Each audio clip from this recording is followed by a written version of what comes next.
public লগত যদি আমি সম্পৰ্ক নাৰাখে বুজিছে আমি একো কৰিব নোৱাৰে এখোজে যাব নোৱাৰিম আমি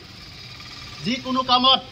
পাব্লিক সহায় সহযোগ লাগে যিকোনো কাম এইটো মনত ৰাখিব আমি ইউনিফৰ্ম পিন্ধিছে বোলে চবে আমাক ওপৰত চাব এইটো নহয় আমিয়ে এনেকুৱা সিহঁতক ওপৰত চাব লাগিব আমাক সিহঁতে ওপৰত নাচায় বুজিছেতো মানে আমি সৰু হৈ থাকিব লাগিব আপোনাৰ তাত বহুত পাৱাৰ আছে বহুত শক্তি আছে এই বুলি আপুনি এই তলত এনেকৈ চাব নালাগে আমিয়ে পাব্লিকৰ ওপৰত এনেকৈ ওপৰত চাব লাগে সিহঁতে আমাক ওপৰত চাব নালাগে 1 নম্বৰ কথা আৰু এইকাৰণে চৰকাৰৰ এই প্ৰচেষ্টা বুজিছে এতিয়া ৰিচেণ্টলি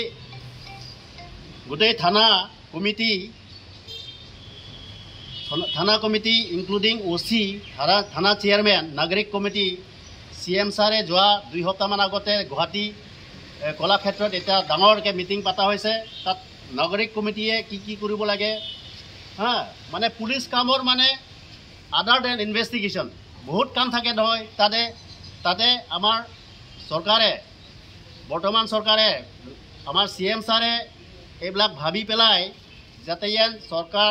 পুলিচ আৰু পাব্লিকে একেলগে কাম কৰিব লাগে বুলি এই প্ৰচেষ্টাটো লৈছে গতিকে অহাকালি 2 তাৰিখ প্ৰত্যেকটো থানা গোটেই অল অসমত এটা নাগৰিক কমিটি প্ৰথম হিচাপে পাতিব নতুন হিচাপে আৰু